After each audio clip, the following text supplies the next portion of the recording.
In a private Chicago restaurant on a rainy evening in 2025, Michael Jordan's sister, Roslyn, is about to reveal a secret her brother has carried for 40 years. One that will forever change how the world sees the greatest basketball player of all time.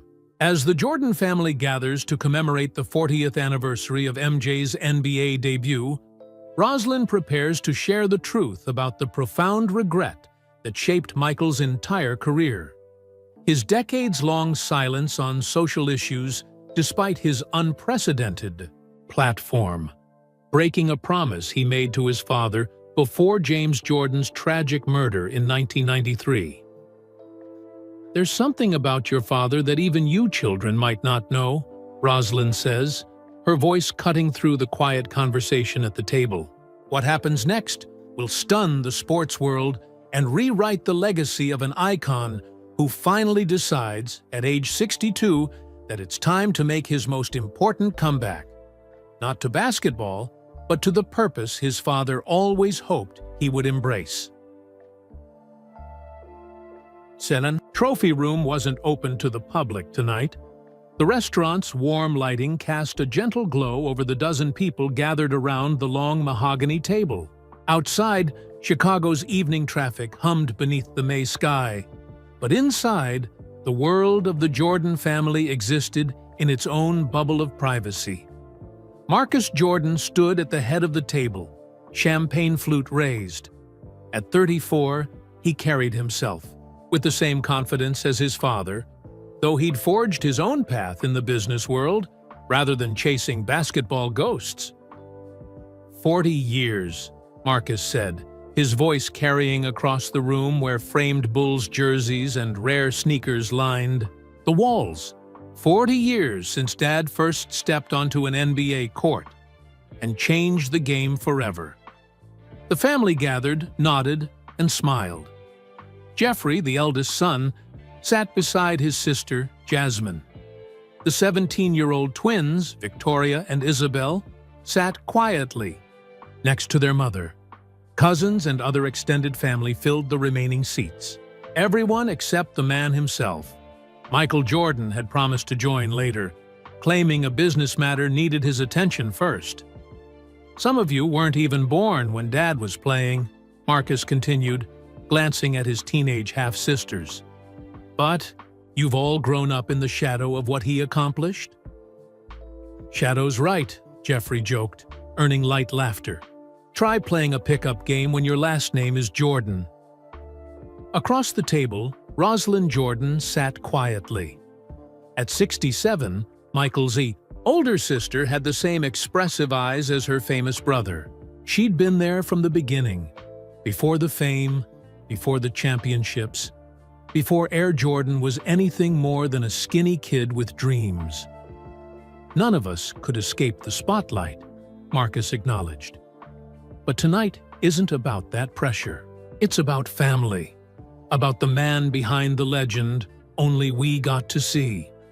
Roslyn ran her finger along the rim of her water glass, her expression thoughtful. The servers began bringing out the first course, plates of arugula salad with shaved parmesan and warm bread.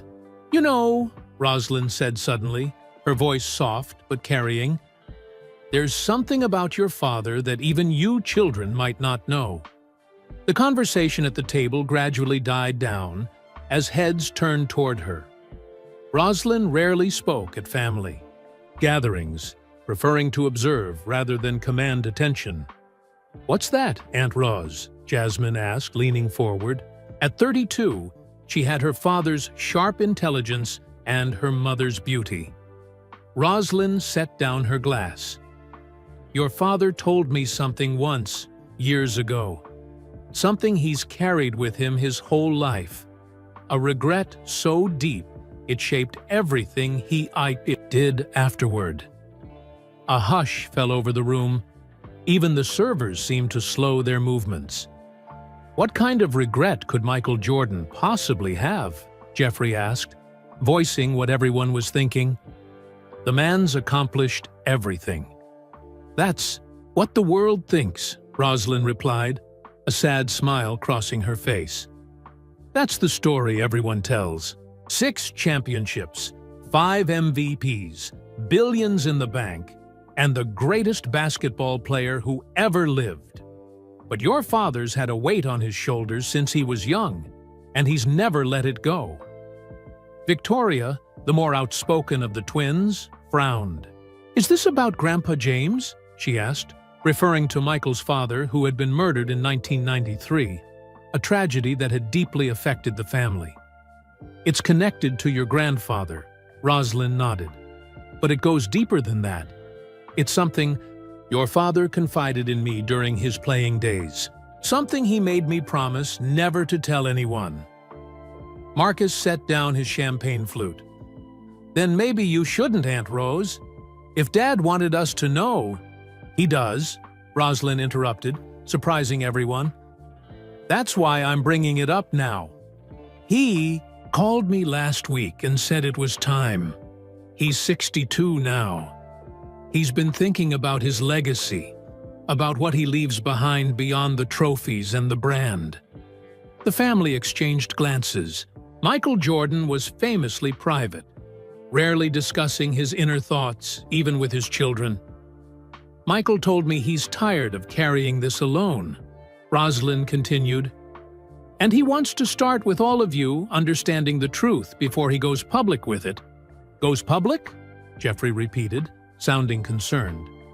"What exactly are we talking about here?" Rosalind reached into her purse and pulled out an old photograph, creased with age. She placed it on the table, sliding it toward the center where everyone could see. It showed a young Michael, perhaps 22 or 23, sitting on a porch step next to his father James. Both were laughing, but there was something in Michael's eyes, a look the cameras rarely caught. "This was taken the summer before your father's second season with the Bulls," Rosalind explained. "Right after he broke his foot, and everyone was saying his career might be over before it really began." Jasmine reached for the photo, studying it carefully. "He looks worried." "He was," Rosalind confirmed, "but not about basketball. That day, your grandfather made your father promise something, and that promise has haunted Michael ever since." The sound of a phone buzzing interrupted the moment. Rosalind reached for her cell phone, glancing at the screen. "It's him," she said, showing the others the text message that had just arrived. "On my way." "Did you tell them yet?" She typed a quick reply before looking up at the expectant faces around her. "Your father will be here in 15 minutes, she said. "But before he arrives, you should know what happened back then. You should understand the real Michael Jordan, not the one in the commercials or the documentaries, but the man who's carried this burden for 4 decades.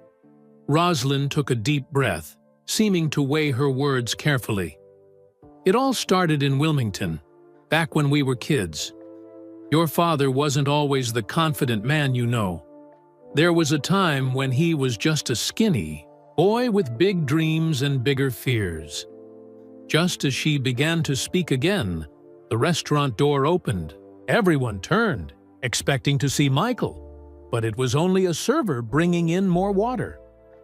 "Your father always said his greatest strength was turning failure into fuel," Rosalind continued.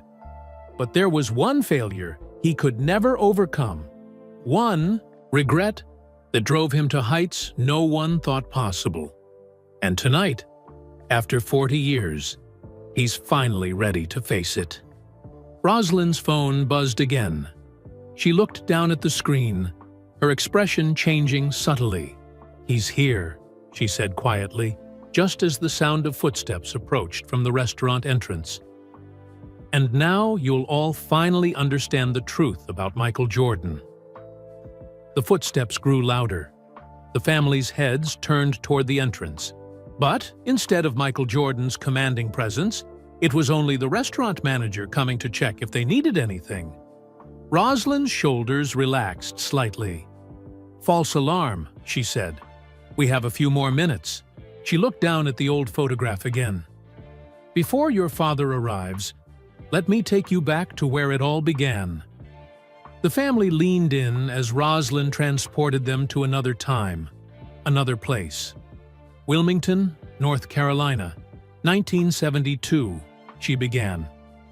Gordon Road wasn't much to look at back then.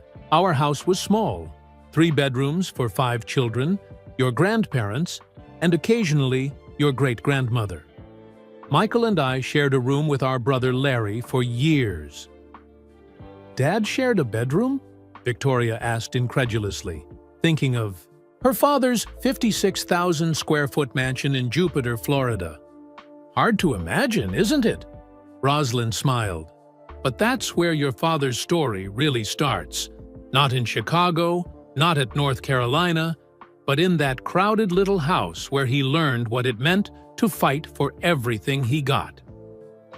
Rosalind's voice took on a rhythmic quality as she spoke, like someone who had carried these memories for decades, turning them over in her mind until they were smooth as river stones. Your grandfather James worked at General Electric and later as a supervisor at a textile plant. Your grandmother Dolores was a bank teller. They weren't poor, but every dollar mattered. Michael didn't grow up with designer clothes or the latest toys. What he did have was a backyard with a dirt court and a makeshift hoop his father put up. Jeffrey nodded. Dad told us about that hoop. Said he'd play until it was too dark to see the rim. That's right, Rosalind confirmed. James would come home, tired from work, and find your father out there, shooting in the dark. But there was something people don't talk about from those days. She paused. Michael was terrified of failure, not just worried, terrified. This revelation seemed to surprise the younger Jordans. The Michael Jordan I watched growing up wasn't afraid of anything, Marcus said. The Michael Jordan you watched had already faced his fears, Rosalind corrected gently. But as a boy, he'd throw up before important games. He'd lie awake at night worried about letting people down. She pulled out another photograph. This one showed a teenage Michael in a Laney High School uniform, looking painfully thin, his expression uncertain. Sophomore year, 1978, when Coach Herring cut him from the varsity team. The famous cut, Jasmine nodded. Dad's favorite motivation story. Yes, but there's more to it than he's ever shared publicly, Rosalind said. That night, after he saw his name missing from the varsity roster, he came home and locked himself in our bathroom. Cried for hours. The family exchanged glances. This didn't match the stoic, ultra-competitive Michael Jordan of public imagination. Our mother finally coaxed him out. And do you know what he told her? He said, "Maybe Dad's right. Maybe I'm not special." Grandpa James said that to him? Victoria asked, shocked. No. Rosalind shook her head. James never said that. But he was a practical man. He worried about Michael's dreams. He'd say, "A man needs a trade, something solid to fall back on." He wanted Michael to be realistic. Rosalind's eyes grew distant with memory. The thing is, Michael took those well-intentioned cautions as challenges. Every doubt became fuel. After that cut, something changed in him. He grew 5 inches that year and practiced with a fury none of us understood. By senior year, he was averaging triple doubles and had scholarship offers pouring in. So he proved Grandpa wrong, Jeffrey said. He did, and James was his biggest fan by then. But something was set in Michael by those early years, a need to prove himself that never went away, even after he'd proved everything there was to prove. Rosalind took a sip of water. When Michael went to North Carolina, Coach Smith had to rein him in. Your father was all raw talent and determination. He'd try to take over games by himself. The team discipline was hard for him, but he hit the championship-winning shot his freshman year, Marcus pointed out. Yes, and that moment changed everything. Rosalind nodded. Suddenly, he wasn't just Michael Jordan from Wilmington anymore. He was becoming Michael Jordan. The attention, the expectations, they grew overnight. She touched the worn edge of the photograph.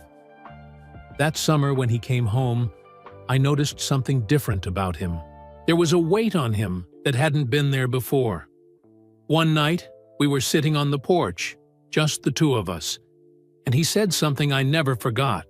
He said, "Roz, what if this is as good as it gets? What if I've already hit the biggest shot I'll ever hit?" The family listened, rapt. This vulnerable version of Michael Jordan was entirely new to them. "Of course, we know that wasn't true," Rosalind continued. But that fear, that he might have peaked at 19, haunted him. It drove him to work harder than anyone. When the Bulls drafted him in '84, he carried that same fear to Chicago. Outside, rain began to fall, droplets tapping against the restaurant windows. Those first years with the Bulls were harder than people remember, Rosalind said. The team was terrible. Michael was scoring, but they were losing. And the physical toll, those Detroit Pistons games, were brutal. They'd knock him down every time he drove to the basket. The Jordan rules, Jeffrey nodded. But there was one night, after a particularly rough game against Detroit in '87, when your father called me at 2 in the morning, Rosalind continued. He was in pain, bruised all over. I expected him to complain about the Pistons, about the refs not protecting him. Instead, he talked about Dad. She fell silent for a moment. What did he say about Grandpa? Jasmine asked softly. He said, Dad wanted me to be more than this. He didn't raise me to just put a ball through a hoop. It was the first time I realized Michael was carrying something deeper than the desire to win games. He was trying to fulfill a purpose he wasn't sure he understood. The sound of a car door slamming outside interrupted her. Through the window, they could see a black SUV idling at the curb. That's him, Marcus said, recognizing his father's vehicle. Rosalind quickly gathered the photographs. Before he comes in, there's one thing you need to understand about your father. Everything he did, every record, every championship, every commercial and business deal. There was always something driving him beyond normal ambition. Something he confessed to me the night before your grandfather was killed. The restaurant door opened, and a gust of rain-scented air swept in. The family turned as the unmistakable silhouette of Michael Jordan appeared in the doorway. Rosalind lowered her voice. Remember this when he tells you, your father has lived with this regret for 40 years. It's shaped everything, and tonight, he's finally ready to lay it down. Michael Jordan stood in the doorway, raindrops glistening on the shoulders of his tailored suit. At 62, he remained an imposing figure. Tall, broad-shouldered, with that same intensity in his eyes that had stared down countless opponents. The restaurant fell silent as he surveyed the family gathering, his gaze finally settling on Rosalind. Started without me, Roz. His voice carried that familiar Carolina drawl, softened by age but still distinctive. Just setting the stage, little brother, she replied with a small smile. Michael moved through the room, greeting each family member. A kiss on the cheek for his daughters, firm handshakes for his sons, warm hugs for his nieces and nephews. When he reached Rosalind, he embraced her longest, whispering something in her ear that made her nod solemnly. I see the food's already here, Michael said, taking his seat at the head of the table opposite Marcus. Don't let me interrupt. I'm sure Rosalind's been telling you all stories about when I was too skinny to dunk. Nervous laughter rippled through the group. The twins exchanged glances, unsure how to react to the tension hanging in the air. Actually, Dad, Jeffrey spoke up, Aunt Roz was just telling us about your early days with the Bulls. about how something has been driving you all these years. Michael's smile faded slightly. He reached for a glass of water, his massive hand dwarfing it. I see. He looked at Rosalind. How far did you get? 1987, she answered. Detroit, that late-night phone call. Michael nodded, leaning back in his chair. Then let me pick up from there. He turned to face his children and extended family. Chicago, 1987.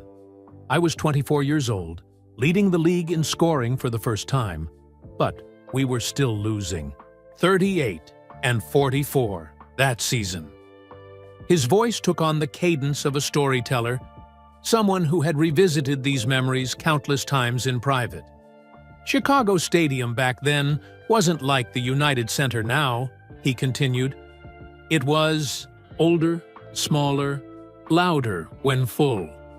But most mornings, I'd be there alone by 6, just me and the maintenance guys. I'd practice for hours before the team arrived. Michael's eyes drifted to the framed Bulls jersey hanging on the wall nearby, the red number 23 that had become iconic worldwide.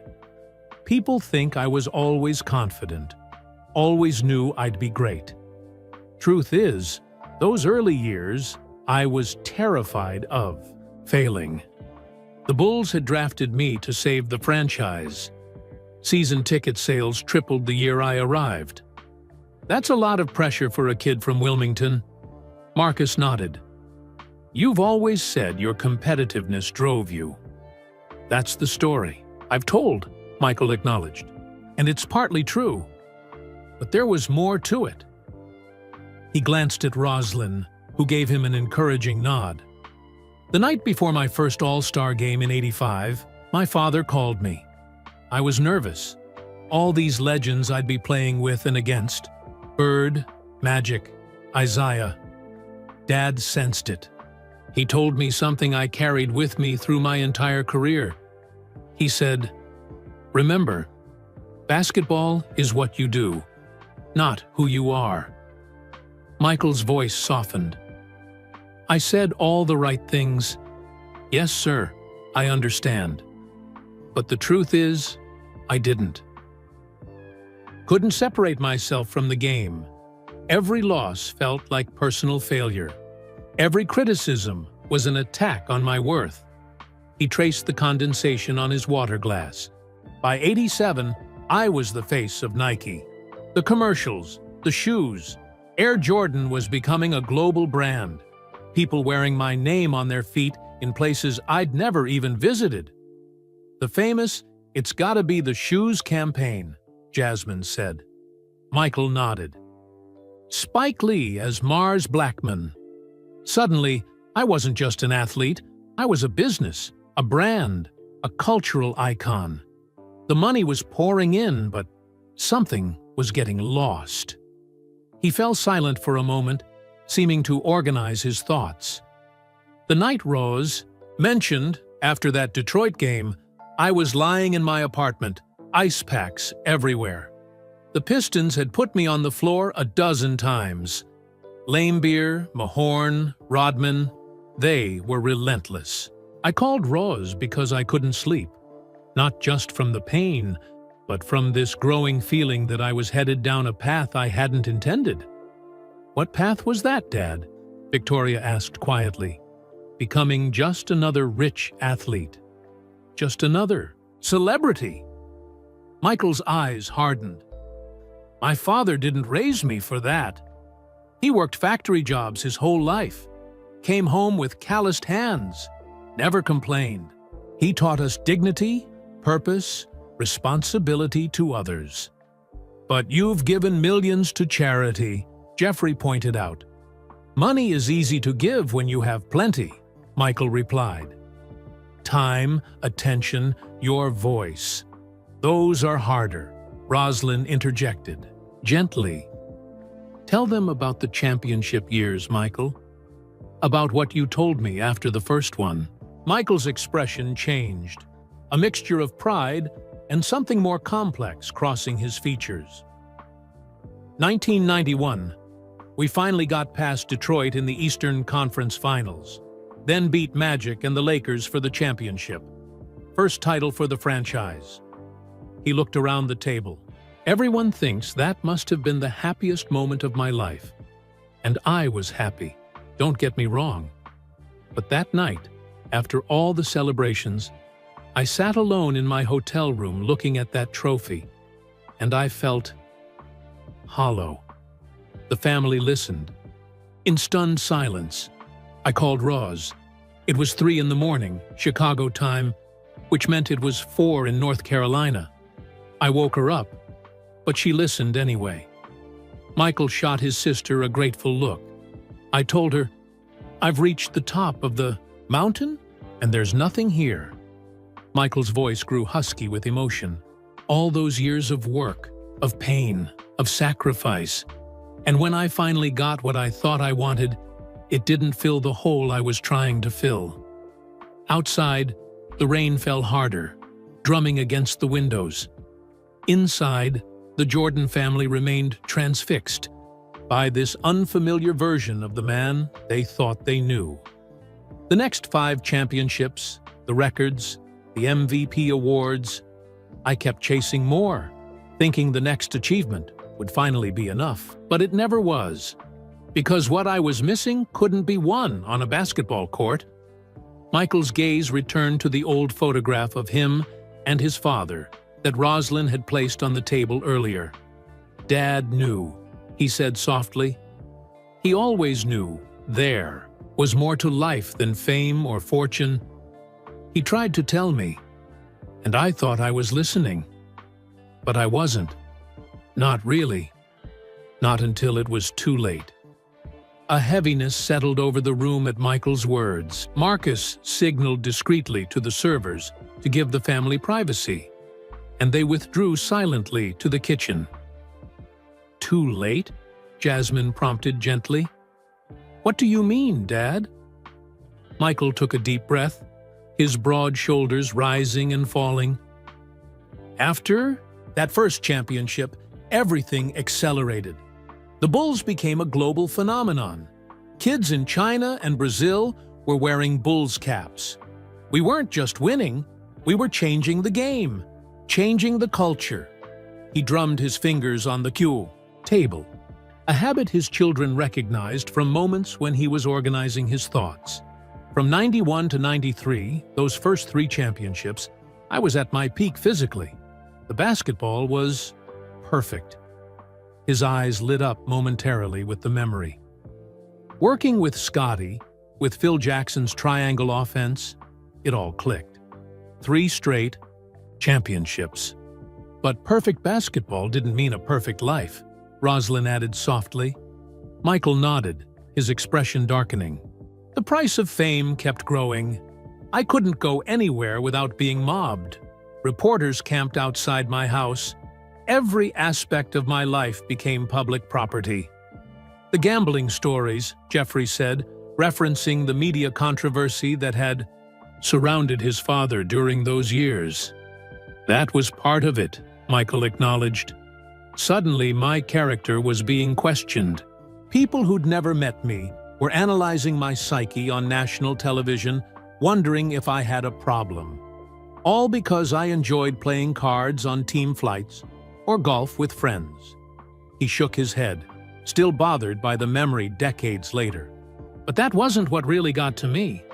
What bothered me most was feeling trapped by the image I'd helped create. "What image was that?" Victoria asked. Air Jordan. The perfect athlete, the ultimate competitor, the guy who sold shoes and sports drinks with a smile, but never took a real stand on anything that mattered. Michael's voice carried an edge now. Everyone wanted me to just shut up and dribble before anyone even coined that phrase. Marcus exchanged glances with Jeffrey. Their father rarely discussed politics or social issues, even in private. In '92, there were riots in Los Angeles after the Rodney King verdict, Michael continued. Cities burning, racial tensions exploding. Reporters asked me about it. You know what I said? He didn't wait for an answer. Nothing of substance. I deflected, said something generic about how sad it all was. Michael reached for his water glass again, taking a long sip. That same year, I was asked to endorse Harvey Gantt, a black Democrat running against Jesse Helms for Senate in North Carolina. Helms had a long history of racist positions. You know what I said? The younger family members shook their heads, unfamiliar with this piece of history. Republicans buy sneakers too. Michael quoted himself with visible regret. That became my most famous political statement. I remember that, Rosalind said. Dad was disappointed. Michael nodded soberly. He called me that night, didn't lecture me, just asked questions. What do you stand for, son? When your playing days are over, what will you have used your voice for? He gestured around the restaurant at the memorabilia, the TV, championship trophies, the framed jerseys, the iconic photographs of gravity-defying dunks. I told myself I was focusing on basketball, on being the best, on winning, that there would be time later for everything else. His voice grew quieter. I didn't know how little time we had left. No one spoke. The murder of James Jordan in 1993 had been a devastating blow to the family, one they rarely discussed with outsiders. That summer, after the third championship, I was flying high. Three-peat. Olympic gold medal with the Dream Team. Global icon. I thought I was untouchable. Michael's jaw tightened. Then my father was killed, and everything changed. He fell silent, his eyes distant. After a moment, Rosalind reached across the table and squeezed his hand. You don't have to talk about this part if you don't want to, Michael. He squeezed back, then gently withdrew his hand. No, they need to understand. This is why we're here. Michael turned to his children. Your grandfather and I had a conversation just a week before he died. We were at his house in Charlotte. I'd bought him that house, along with the Lexus he loved so much. We were sitting on his back porch, having a beer, watching the sunset. His voice softened with the memory. He told me he was proud of what I'd accomplished, but that he hoped I'd find my voice on the things that mattered. He said, "Basketball is temporary, son. The impact you can have beyond the game, that's permanent." Michael's eyes glistened. I promised him I would. I promised I'd use my platform for more than selling shoes once I got a few more championships. I told him, let me secure my legacy. First, Dad. Then I'll speak up. He paused, the weight of that memory visible in the set of his shoulders. A week later, he was gone. And instead of keeping my promise, I walked away from basketball. Because you were grieving, Jasmine said. Gently, partly, Michael nodded. But also because I couldn't face what I'd lost. Not just my father, but the chance to make him truly proud.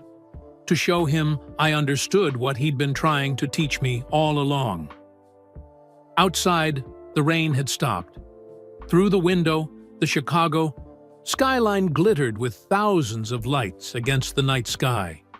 A city forever associated with Michael Jordan's greatness. I told the world I'd lost my desire to play. Michael continued, that I wanted new challenges. The truth was more complicated. Every time I stepped on a court, I heard his voice, remembered my promise, felt the weight of my failure to keep it. He looked at the photo of himself with his father again. So I ran away to baseball, told myself it's what Dad would have wanted, and maybe it was, partly. But deep down, I was hiding from the man I'd disappointed most. The man who could no longer call me to account.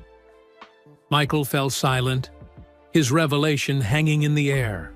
The family sat stunned, seeing for the first time the hidden weight their father had carried all these years. But you came back, Marcus finally said. You came back and won 3 more championships. Yes, Michael nodded slowly. I came back, but not for the reasons people think. A server quietly returned to refill water glasses, then disappeared again.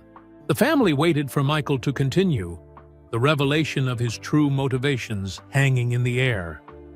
Everyone thinks I came back because I missed winning, or because I needed to prove I was still the best, Michael finally said. The famous "Facts, I'm back" became part of sports lore, but there was more to it than competitive fire. He leaned forward, elbows on the table. Baseball was humbling. Playing for the Birmingham Barons, riding buses to minor league stadiums, batting point to a tutu.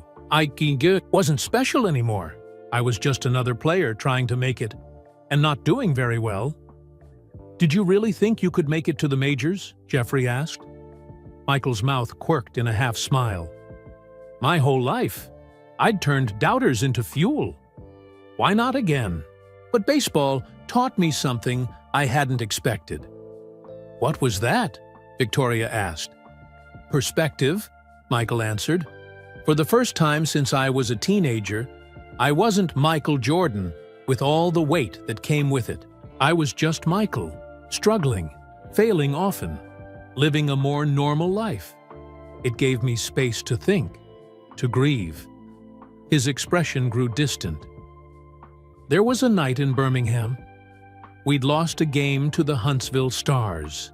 I went 0 for 5, struck out twice. After everyone left, I sat alone in the dugout at Regents Field for hours. Michael paused, the memory clearly vivid to him. It started raining. I just sat there, getting soaked, thinking about Dad, wondering if he'd be proud of me for trying something new, or disappointed that I'd walked away from my promise. Rosalind nodded, remembering. That's when you called me. A.M., Michael confirmed. Roz answered on the first ring like she always did. He gave his sister a grateful look. I told her I was thinking about going back to basketball, and I asked why, Rosalind prompted. Yes, Michael nodded. You asked if it was because I missed winning, missed being the best. And I told you the truth, that I'd realized something. During those long bus rides and empty stadiums, he turned to his children. I realized I couldn't run from who I was or what I had the power to do. The platform I had, it was a responsibility, not just a privilege. Baseball was an escape. Going back to basketball meant facing the promise I'd made to Dad. So you went. Back to honor Grandpa? Jasmine asked. Partly, Michael acknowledged, but also because I finally understood what he'd been trying to tell me. That gifts, talents, fame, influence, they come with obligations. After 17 months away, I was ready to face mine. He glanced at his sister. Before I announced my return, Ross and I visited Dad's grave in Tichy. First time I'd been there since the funeral. Rosalind picked up the thread. It was a cold day in March, just the two of us. Michael stood there for the longest time, not saying anything. I was having a conversation with him in my head, Michael explained, telling him I was sorry for running away, promising him that this time would be different, that I'd use my return to be more than just a basketball player. The family listened intently, seeing their father, a man famously guarded about his private thoughts, with new eyes. 2 days later, I sent the fax. I'm back. The shortest press release in history. Michael smiled faintly. The Bulls were struggling without me. I joined them mid-season. First game back was against Indiana. I wore number 45 because 23 had been retired. You played terribly, Jeffrey recalled with a smile. Rusty. Thanks for the reminder, Michael replied dryly. Yes, I was rusty. But something was different inside me. I wasn't just playing for championships anymore. I was playing with purpose. He looked around at his family. The world only saw the comeback, the dramatic return of the greatest player. They didn't see the promise I was trying to keep. Trying and, ultimately, failing. "What do you mean, failing?" Marcus asked. "You won 3 more championships." "On the court, yes," Michael nodded. "The second three-peat. But off the court, I slipped right back into the same pattern. The commercials, the movies, the never-ending business opportunities." He shook his head. "The platform grew even bigger, but I still wasn't using it for what mattered." Victoria, always the most direct of his children, frowned. "But you were building your brand, creating a legacy. Isn't that what matters?" "A legacy of what?" Michael challenged gently. "Of being the greatest basketball player ever? Of selling the most shoes? Of winning 6 championships instead of 3? He shook his head. "Your grandfather didn't raise me to measure my worth by those things." He fell silent for a moment. When he spoke again, his voice had softened. "After Dad died, I established the James R. Jordan Foundation in his honor. Donated millions to various causes. Built health clinics in underserved communities. But writing checks is easy when you have more money than you can spend. What's harder is standing up, speaking out, using your voice when it might cost you something. Like what Muhammad Ali did," Jeffrey suggested, "or more recently, LeBron." Michael nodded, a flash of something, regret, admiration, perhaps both, crossing his face. "Ali sacrificed years of his career at his prime. I was never willing to risk that. I told myself that winning was its own form of impact. That excellence was my statement." He looked down at his massive hands, the same hands that had held 6 championship trophies. "But your grandfather wanted more from me. I knew it then, and I know it now." Roslyn reached across the table again, her hand on her brother's arm. "Michael, you've been too hard on yourself for decades." "Maybe," he conceded. "But here's something I've never told anyone, not even you, Roz." The family leaned forward slightly. "The night we won the 6th championship in '98, the famous last shot game against Utah." Michael's voice grew quieter.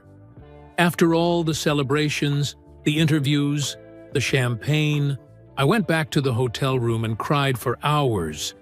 Jasmine's eyes widened. "Cried? Why?" "Because I knew it was over. Not just my time with the Bulls, but the chance to use that platform the way I'd promised Dad I would. I'd reached the mountaintop, again, become the undisputed greatest ever, and still hadn't fulfilled the promise that mattered most." Michael looked up, his eyes meeting each family member's gaze in turn. "That's the regret I've carried all these years. Not a missed shot, or a lost game, or a business opportunity that didn't pan out. But the fact that when I had the world's biggest stage, I chose safety over courage, silence over speaking up, brand over beliefs." Outside, a car honked in the Chicago night. Inside, the Jordan family sat in stunned silence, witnessing a confession none of them had expected. "But Dad," Marcus finally said, "you were just trying to—" Michael held up his hand. "I've made my peace with it, son. That's why we're here tonight, because after all these years, I'm finally ready to do something about it." Silence hung over the table as the family processed Michael's words. Jeffrey was the first to speak. "What are you planning to do, Dad?" Michael's expression shifted into something his children rarely saw: vulnerability mixed with resolve. "Before I get to that, I need you to understand what happened after that 6th championship. Why I came back again with Washington, and what I've been wrestling with since I truly retired. He glanced at his watch. But first, I need some air. Walk with me? The family rose, following Michael through the restaurant's side door onto a private terrace overlooking the Chicago River. The night air was cool, carrying the familiar scent of the city Michael had once ruled. Skyscrapers towered around them, their lights reflecting on the dark water below. Michael moved to the railing, looking out at the skyline. His children and sister gathered around him, waiting. After I retired from the Bulls in '98, I thought I was done for good, he began. I became part owner of the Wizards, tried my hand at the executive side of things, but something was still gnawing at me. The competitive fire, Marcus suggested. Michael shook his head. Unfinished business. Not on the court. I'd proven everything there was to prove there. No, it was the other promise, the one to Dad, that kept me up at night. He turned to face his family, leaning back against the railing. In 2000, I started visiting the Berto Center again, the Bulls' practice facility, just to shoot around to think. Being on a court always cleared my head. I remember you disappeared for hours sometimes, Jasmine said. Yes, Michael nodded. I'd go when no one else was there. Just me and the squeaking of my shoes on the hardwood. One night, late, the cleaning crew found me sitting at center court in the dark. He smiled faintly at the memory. They were worried something was wrong, but I was just thinking about something Dad told me once. You can't fix yesterday, but you can make tomorrow different. Michael took a deep breath of the Chicago air. That's when I decided to come back again, as a player with the Wizards. Everyone thought it was about not being able to let go of the game. The truth was more complicated. What was the real reason? Victoria asked. I thought if I came back in a different uniform, with a different team, as an older player with nothing left to prove, maybe I could use that platform differently. Speak more freely. Be more than just a highlight reel. The wind picked up slightly, ruffling Michael's still athletic form beneath his tailored suit. But once again, it didn't work out that way. My body wasn't the same. The Wizards weren't the Bulls. The magic wasn't there. And I found myself falling into the same patterns, focused on performance, on winning, on proving I could still compete, rather than using my voice for something bigger. He gestured toward the United Center, visible in the distance. When I finally retired for good in 2003, I thought that was it, my last chance gone.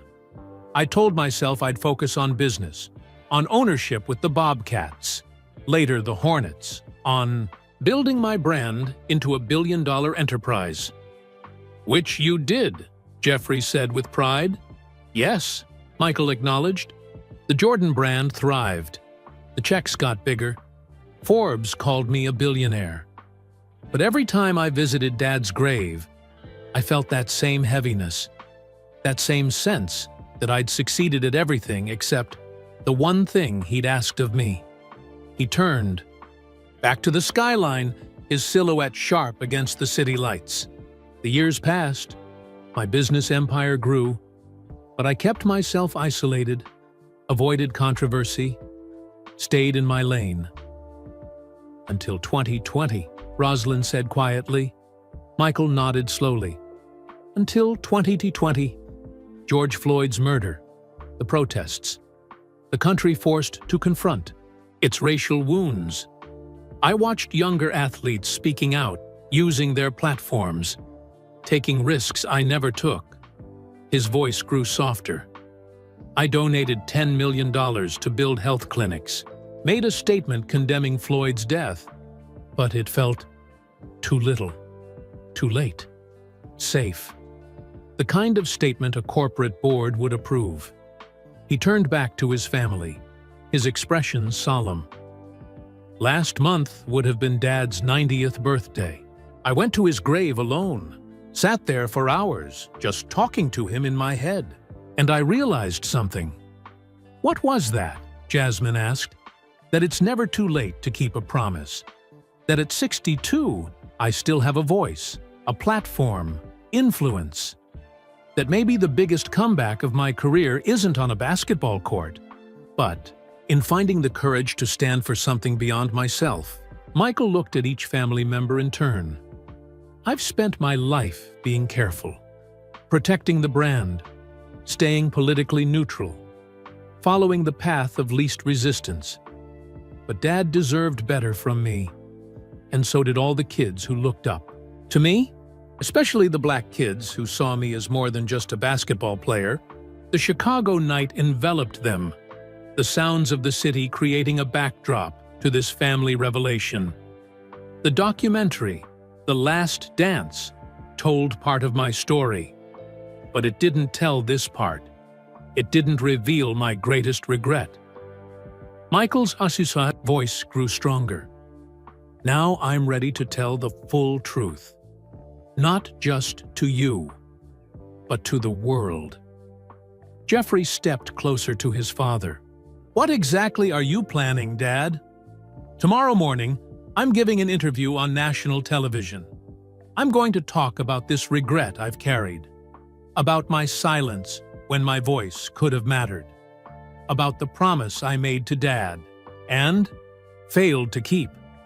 Michael's posture straightened, echoing the competitive stance his fans would recognize. And then I'm announcing the creation of the James and Michael Jordan Institute for Social Justice. I'm putting $1 billion into it, half my net worth. It's going to focus on police reform, voting rights, educational equality, and economic opportunity in Black communities. The family exchanged startled glances. $1 billion? Marcus repeated. Money talks, Michael said simply. And it's time mine said something that would make Dad proud. He walked back toward the door of the restaurant, then paused, looking back at the city that had witnessed his greatest triumphs. I've been visiting the United Center at night again, he admitted, sitting in the empty arena, thinking. The security staff lets me in. Last week, I sat there until dawn, making this decision. Michael turned to his family, his eyes reflecting determination they'd previously only seen directed at opponents on the court. For decades, I told myself that excellence was enough, that being great at what I did would break barriers. But Dad wanted more from me. He wanted me to use the platform that excellence gave me, and after 40 years, I'm finally ready to do that. He held the door open, gesturing for his family to follow him back inside. Let's finish dinner. There's more to tell you about what happens tomorrow. The family filed back into the restaurant. The mood noticeably shifted. What had begun as a commemorative dinner had transformed into something far more significant. A witness to history in the making, to Michael Jordan's most personal revelation. As they settled back at the table, the food had been cleared and replaced, with coffee and dessert. Michael took his seat, appearing lighter somehow, as if the burden of decades had begun to lift from his shoulders. Before I tell you about tomorrow's announcement, he said, I want to go back to those second 3 championships, because there's something about that period I've never told anyone, something that explains why this regret has haunted me so deeply. He took a sip of water, gathering his thoughts. When I came back in '95, it wasn't just about basketball. After that visit to Dad's grave, I promised myself things would be different, that I'd use my platform more meaningfully this time around. Michael leaned forward. The first season back wasn't great. Lost to Orlando in the playoffs. But that summer, I made a plan. Not just for winning another championship, but for becoming the voice Dad had wanted me to be. What happened? Jeffrey asked. Fear happened, Michael admitted. In the summer of '96, my agent arranged meetings with several civil rights leaders. I was going to announce a major initiative focusing on economic opportunity in Black communities. Had it all planned out. Press conference, foundation, the works. I never knew about this, Rosalind said, surprised. No one did, Michael replied, because 3 days before the announcement, I canceled everything. Why? Victoria asked. Michael's jaw tightened. Nike executives called, sponsors called, team management called. They never directly told me not to do it. But the message was clear. Michael, you're a global brand now. Political statements alienate consumers. You've got responsibilities to shareholders, business partners. He shook his head, disappointment evident in his expression. And I listened, convinced myself they were right, that I could do more good by building my brand than by taking stands that might diminish it. The family listened in stunned silence. That 1996-97 season, we went 69-13, second best record in NBA history. I won another scoring title, another MVP, another championship. From the outside, it looked like the perfect comeback. Michael's voice dropped lower. But inside, I knew I'd failed again. Failed Dad, failed myself. And as the championships piled up, the regret grew deeper. He looked at his sister. Remember the so-called flu game in the '97 finals against Utah? Rosalind nodded. You could barely stand, but scored 38 points, one of your most famous performances. Everyone thought I was fighting through food poisoning or a virus, Michael Tweety said. The real story was more complicated. His children leaned forward, never having heard this before.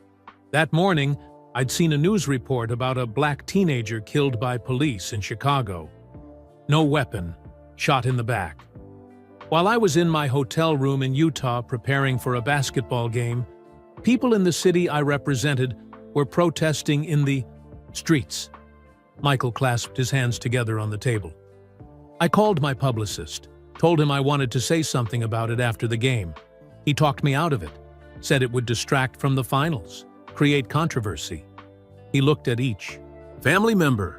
I was so angry at the situation, at my own silence, at the system that made me feel I had to choose between speaking up and being Michael Jordan. I couldn't sleep, couldn't eat. By game time, I was physically ill from the stress and internal conflict. So the flu game was actually, Jeffrey began. The shame game, Michael finished. I channeled all that anger, all that self-loathing into destroying the Utah Jazz. Every shot was me punishing myself for my cowardice. And afterward, when they praised my courage for playing sick, he shook his head. I felt like a fraud. The family sat in silence, absorbing this reframing of one of basketball's most iconic moments. The next year, '98, was supposed to be different. The last dance, as Phil Jackson called it, our last run together before the team would be broken up. I told myself that after we won, after I secured my legacy, then I'd speak up. Then I'd be what Dad wanted me to be. Michael's eyes drifted to the Bulls' memorabilia lining the walls, the framed photos of championship celebrations, the iconic moments caught in time. We won, of course, the 6th championship, the famous last shot against Utah, pushing off Brian Russell, hitting the jumper, holding the pose. He mimicked the motion, muscle memory making it look effortless even decades later. Perfect ending to a perfect story.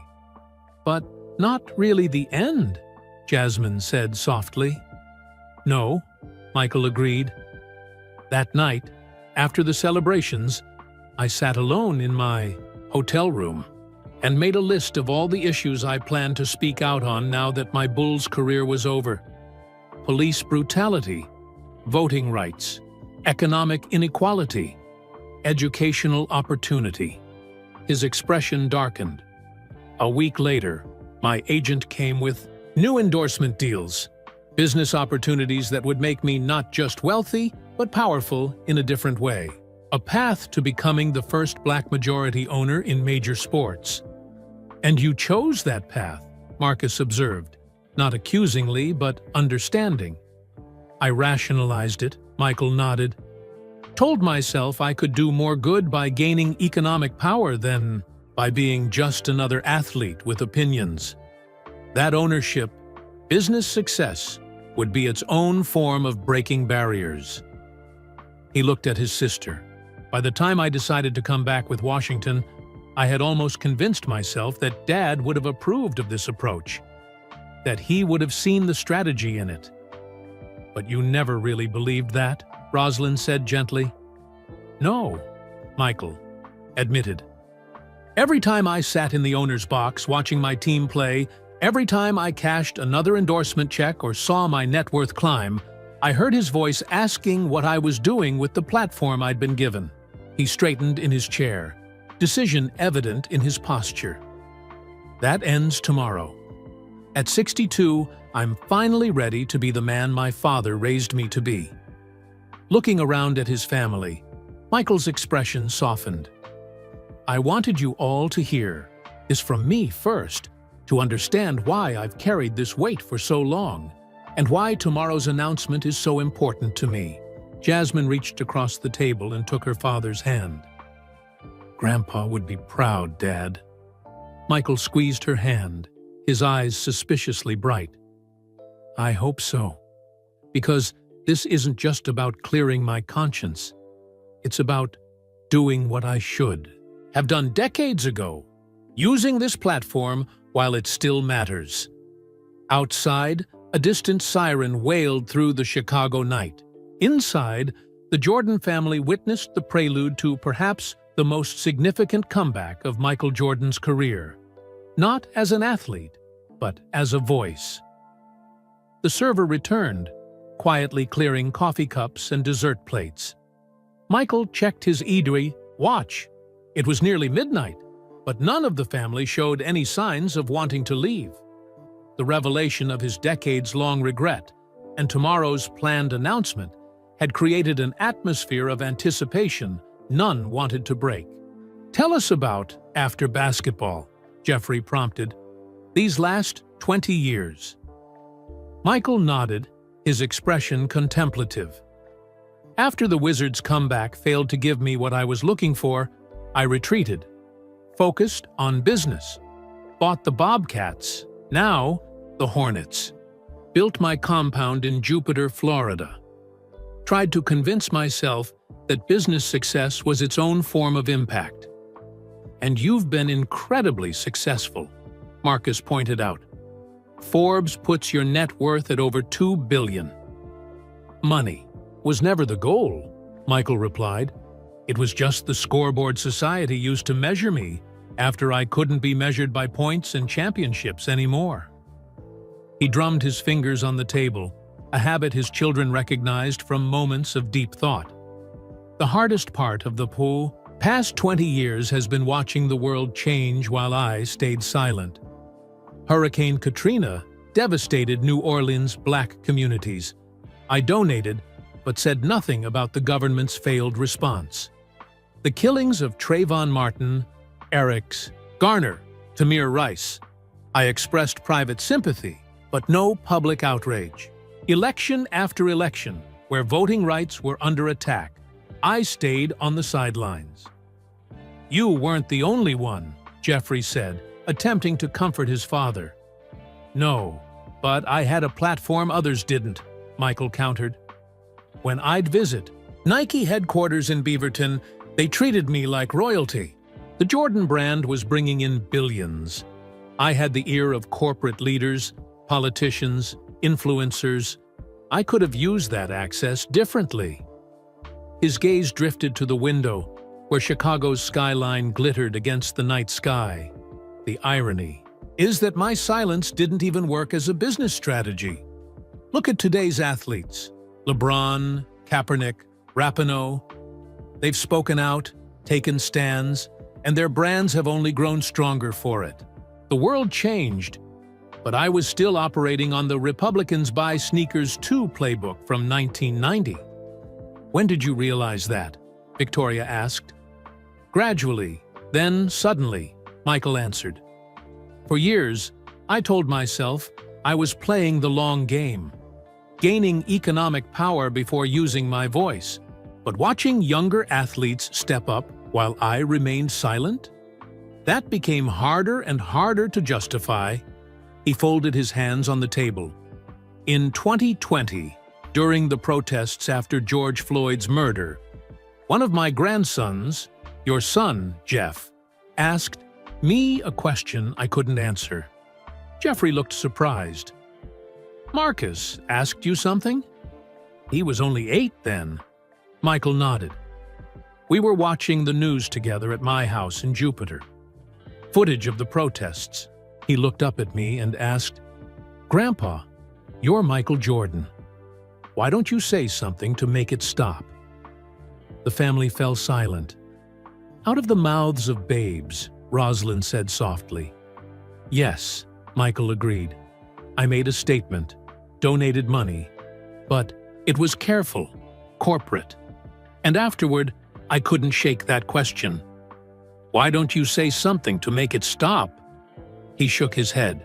The truth is, I've spent more of my life as a businessman than I ever did as a basketball player.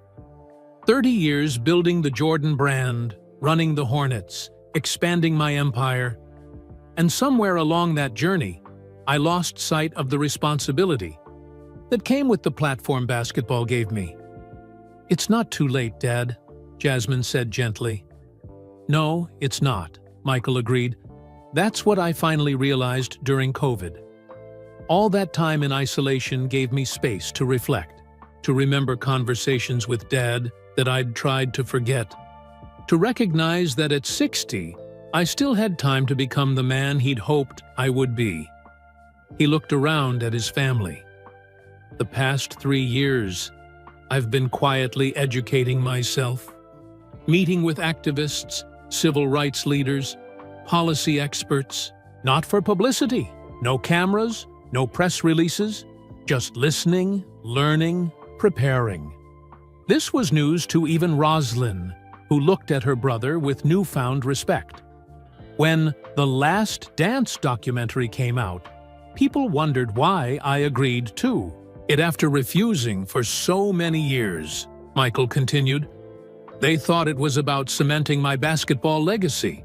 But for me, it was about closure, about putting that chapter of my life in proper perspective so I could finally move beyond it. He straightened in his chair, decision evident in his posture. Tomorrow isn't just about announcing a billion-dollar foundation. It's about finding my voice after decades of silence, about using whatever influence I have left while it still matters. What exactly are you going to say? Marcus asked. The truth, Michael replied simply. That I regret my silence. That I chose brand safety over moral courage. That I failed to use my platform when it could have made a difference. He looked at his sister. Roz knows this better than anyone. I've never been good at admitting mistakes, blaming others, finding excuses, turning slights into motivation. That was always more my style. True, Rosalind acknowledged with a small smile. But tomorrow, I'm owning this failure completely, Michael continued. No excuses, just an honest acknowledgement of my regret and a commitment to do better with whatever time I have left. Victoria, always the most direct of his children, frowned. Aren't you worried about the backlash? The sponsors, the conservatives who've supported your brand. 40 years ago I was, Michael admitted. Even 20 years ago I was. But now, he shook his head. I'm Michael Jordan. I've made my money. My legacy is secure. What matters now is what kind of man I am, not what kind of brand I built. Jeffrey reached over and squeezed his father's shoulder, a gesture of support rarely shown to a man who had always seemed to need none. We're with you, Dad, he said, simply. The others nodded in agreement. Michael's expression softened, a rare vulnerability showing through. Thank you. That means more than you know. Outside, the Chicago night deepened. Inside, the Jordan family witnessed something few ever had. Michael Jordan, the icon who had spent decades projecting invincibility, embracing his humanity, his flaws, and his hope for redemption. "There's one more thing," Michael said, breaking the emotional silence that had fallen over the table. "Tomorrow's announcement isn't just about admitting my regrets or launching the foundation. There's something else, something I haven't told anyone yet, not even Roz." His family exchanged curious glances. "The last part of the announcement," Michael continued, "is that I'm selling my majority stake in the Hornets." "What?" Marcus exclaimed. "Dad, you've spent years building that franchise." 13 years, Michael nodded. "And I've loved it. But owning a team ties me to the NBA as an institution, limits what I can say and do. The league has rules about criticizing officials, other teams, league policies. As an owner, I'm constrained in ways I don't want to be anymore." "Who's buying your stake?"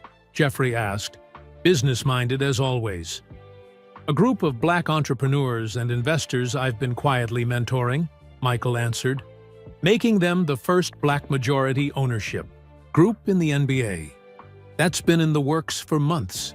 Signed the preliminary papers last week." Victoria leaned forward. "So, this isn't just about speaking out. You're restructuring your entire life." "Yes," Michael acknowledged. "At 62, I'm finally putting my priorities in order. The foundation will need my full attention. And I want the freedom to speak without worrying about NBA bylaws or how it affects the team's value." He looked around at his family. "I'm not just talking about making statements or giving interviews. I'm planning to be on the ground, in communities, using my presence to spotlight issues and amplify voices that need to be heard." "Like what specifically?" Jasmine asked. "Starting with Chicago and Charlotte, the cities that made me, then expanding nationally. Police reform initiatives, community investment programs, voting rights campaigns, educational opportunities for underserved youth." Michael's voice grew more animated than it had been all evening. "Working with grassroots organizations already doing the work, but using my platform to bring resources and attention to their efforts." The server approached, hesitating at the intensity of the family conversation. "Excuse me, Mr. Jordan," she said softly. "The restaurant manager asked if you needed anything else this evening." "We're fine, thank you," Michael replied with a smile. "Just some privacy for a bit longer, if that's all right." "Of course. Take all the time you need." As the server withdrew, Rosalind reached for her purse. "I have something to show you all," she said. "Something I've kept for over 40 years." She pulled out a yellowed envelope, carefully opening it to reveal a handwritten letter. "Your father wrote this to me in the summer of 1984, she explained. "Right after Michael was drafted by the Bulls, but before he'd played his first NBA game." The family leaned forward with interest. "James didn't write many letters," Rosalind continued. "He was a man of few words. But he made an exception when Michael was about to begin his NBA journey." She unfolded the letter carefully, adjusted her glasses, and began to read. "Dear Roz, watched Michael on TV yesterday, signing with those Bulls. People. Never seen so many cameras for a basketball player. They're calling him their savior already. Talked to him last night, and he's excited but nervous too. Says he just wants to play ball and help the team win." Rosalind paused, looking at her brother, who was listening intently. "I told him something I want to share with you too, since you've always looked out for him. I told him that God gives some people special gifts not just for themselves, but to change things for others. Michael's got gifts we can all see, but his biggest gift might be the attention people pay him, the way they listen when he speaks." She continued reading, her voice steady. I hope he remembers where he comes from, who came before him, who will come after. Hope he uses his voice not just to sell shoes or win games, but to speak for those who can't be heard. That's what I pray for him. Not championships, though those would be nice, but the wisdom to use his platform for more than just Michael. The family sat in silence as the weight of James Jordan's prescient words settled over them. "Dad knew," Michael said softly, his voice thick with emotion. "Even then, before any of it happened, he knew what I might become, and what I might forget along the way." Rosalind refolded the letter carefully. "I've kept this all these years, waiting for the right moment to share it. After what you've told us tonight, it seems that moment has finally come." Michael reached for the letter, and Rosalind handed it to him. He held it gently, as if it might dissolve at his touch. "May I keep this?" he asked. "Just until tomorrow?" "Of course," Rosalind nodded. "What are you thinking?" "I want to read it during the announcement," Michael replied. "Dad's words, not mine. The wisdom I should have heeded decades ago." Just then, Michael's phone buzzed. He glanced at it, then looked up at his family. "That's my publicist," he said. "The press release has gone out. Just a notice that I'll be making a major announcement tomorrow morning. No details, but speculation is already starting."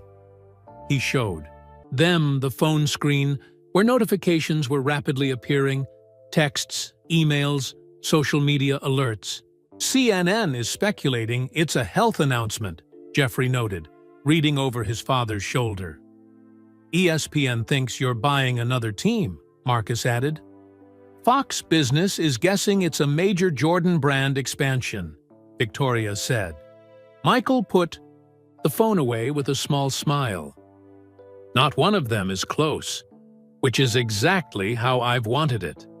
This isn't about generating buzz or headlines.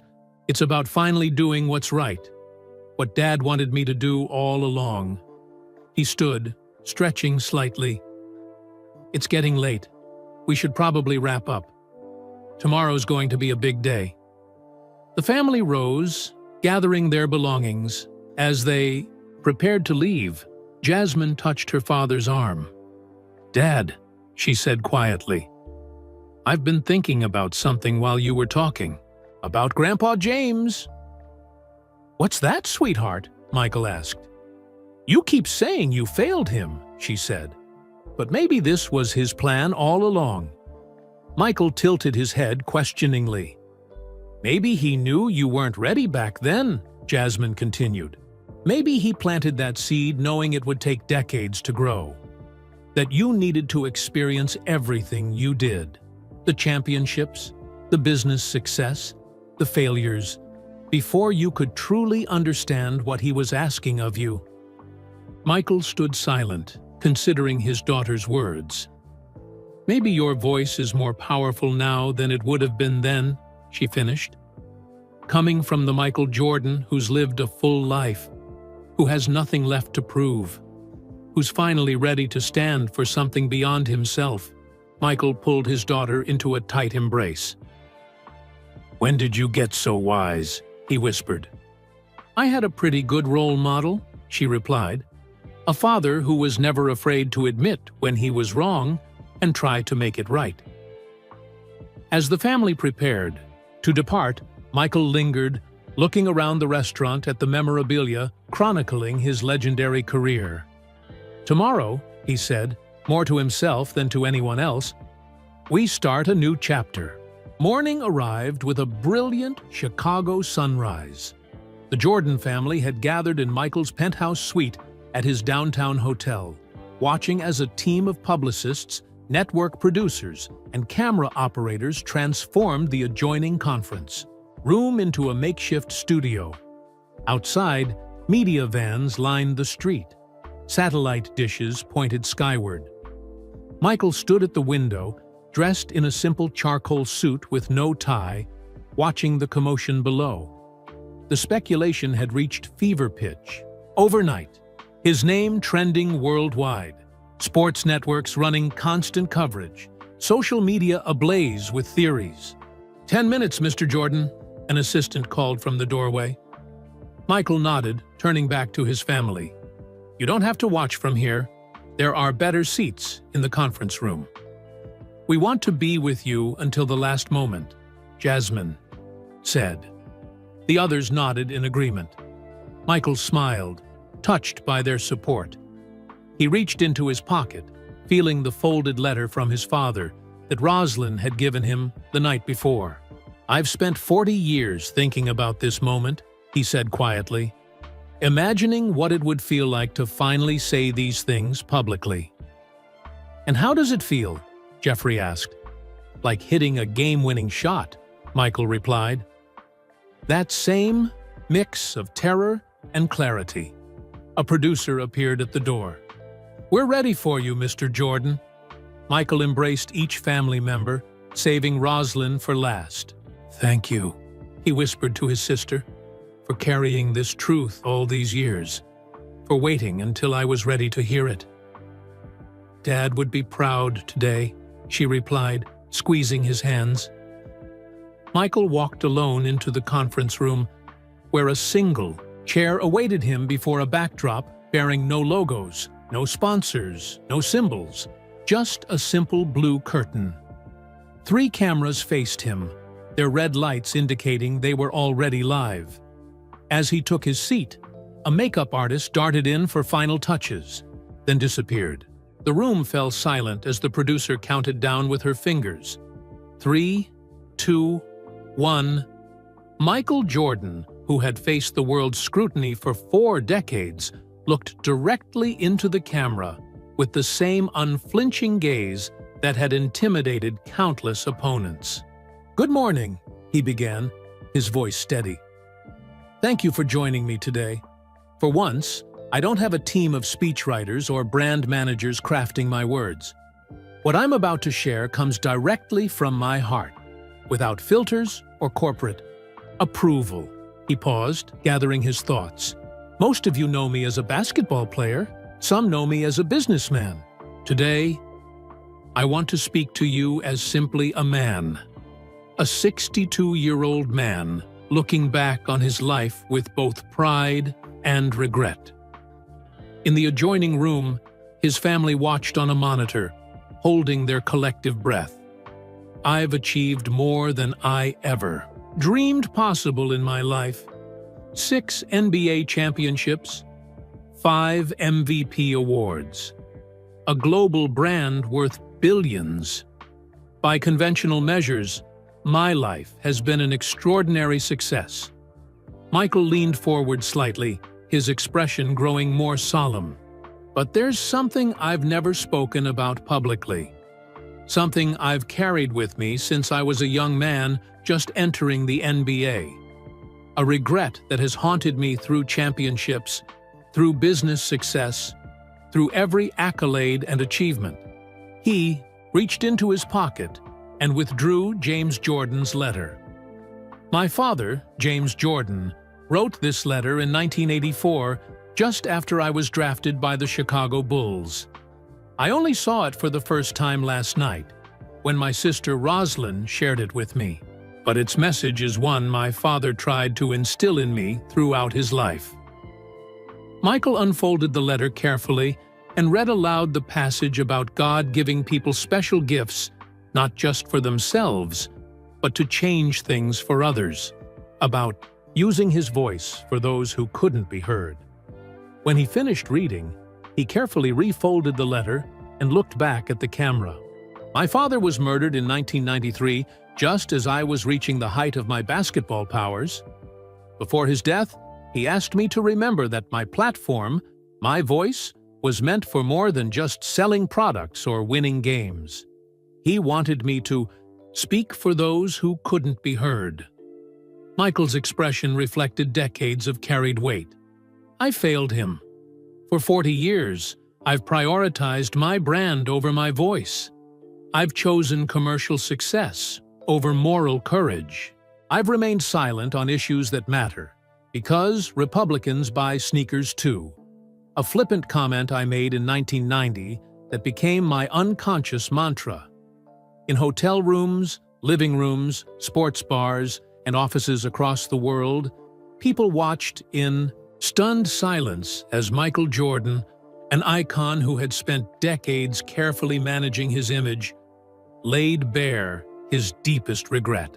When I look at athletes today, LeBron James, Colin Kaepernick, Naomi Osaka, and so many others, who use their platforms to speak truth to power, I feel both admiration and shame. Admiration for their courage. Shame that I didn't use my even, larger platform when it might have made a difference. Michael's voice remained steady, but emotion flickered behind his eyes. I can't change the past. I can't go back and speak up during the AIDS crisis, or the Rodney King riots, or Hurricane Katrina, or any of the countless moments when my voice might have mattered. I can't reclaim those missed opportunities. He straightened in his chair. But today, I can make a new choice. Today, I'm announcing the creation of the James and Michael Jordan Institute for Social Justice, funded with a personal contribution of $1 billion, half my net worth. The revelation sent shockwaves through the watching world. Social media exploded with reactions. News tickers scrolled the billion-dollar figure across screens globally. This institute will focus on 4 areas: police reform, voting rights, educational, equity, and economic opportunity in Black communities. It will be led not by me, but by the activists, organizers, and leaders who have been doing this work for decades. I'll be supporting them, amplifying them, learning from them. Michael paused, then continued with his second revelation. I'm also announcing that I've entered into an agreement to sell my majority ownership of the Charlotte Hornets to a group of Black entrepreneurs and investors I've been mentoring. This will make them the first Black majority ownership group in NBA history, and free me from the constraints of team ownership to speak more openly on issues that matter. He leaned forward again, his eyes intense with purpose. At 62, I finally understand what my father was trying to tell me at 21. That with great platform comes great responsibility. That some gifts aren't given just for personal glory, but for the greater good. Michael's voice softened slightly. I don't expect forgiveness for my decades of silence. I don't seek absolution through philanthropy. What I'm doing today isn't heroic. It's simply what I should have done long ago. He glanced down at his father's letter one last time. To the young athletes watching today, don't make my mistake. Don't wait until you're my age to find your voice. Speak now, when it's hard, when it costs you something, when sponsors might walk away. That's when your voice matters most. Michael took a deep breath, nearing the end of his prepared remarks. To my father, whose wisdom I ignored for too long. I'm sorry, Dad. I'm finally ready to be the man you raised me to be. He looked directly into the camera, the same determined expression that had preceded countless game-winning shots. This isn't the end of something. It's the beginning. At 62, I'm starting my most important fourth quarter. And just like on the court, I intend to finish strong. The red lights on the cameras remained on, but Michael had said what he came to say. He stood, nodded once to the stunned producers, and walked back to the room where his family waited. As he opened the door, he saw them standing together, tears in their eyes, pride on their faces. In that moment, Michael Jordan, the greatest basketball player of all time, billionaire businessman, global icon, felt something he hadn't felt in 40 years. Peace. The hours following Michael's announcement passed in a blur. His phone wouldn't. Stop buzzing. Former teammates, rivals, coaches, celebrities, politicians, all wanting to speak with him. Outside the hotel, crowds had gathered spontaneously, some holding signs of support, others simply wanting to witness history. "I didn't expect this kind of immediate response," Michael said, looking out at the growing crowd from his suite window. The family had ordered lunch, choosing to remain secluded while the world processed his revelation. "You underestimated your impact," Jeffrey replied, scrolling through his phone. "It's trending #1 worldwide. Every major network has interrupted regular programming." "What are they saying?" Michael asked, purposely avoiding his own phone. "It's overwhelming," Jasmine said, looking at her tablet. "NBA players past and present are posting support. Civil rights leaders are calling it transformative. Your biggest sponsors, Nike, Gatorade, have already released statements backing your new direction." "Not everyone's happy," Marcus noted, glancing up from his phone. "Some conservative commentators are already calling you woke and threatening boycotts of Jordan brand products." Michael shrugged. "Expected that. Doesn't matter now." Victoria approached her father with her own phone. "Look at this, Dad. LeBron just posted." She showed him the social media post from LeBron James. "Some paths can only be walked by giants. Thank you, MJ, for using your platform when it matters most. Never too late to speak truth. The real GOAT." Michael nodded, genuinely touched. That means something, coming from him. Roslyn, who had been quietly observing, spoke up. "Michael, there's something I've been wondering. What finally convinced you?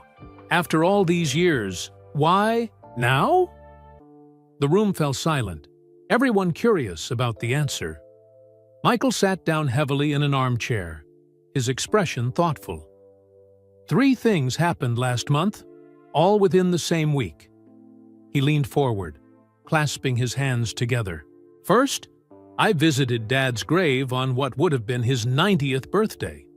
Spent hours there, just talking to him in my head. Second, I read about a young man in Chicago, just 17, who was killed in a drive-by shooting. He was wearing my shoes when they found him, Air Jordans. His mother was interviewed, said he'd saved for months to buy them, said he idolized me." Michael's voice grew quieter. "And third, I had a health scare. Nothing serious.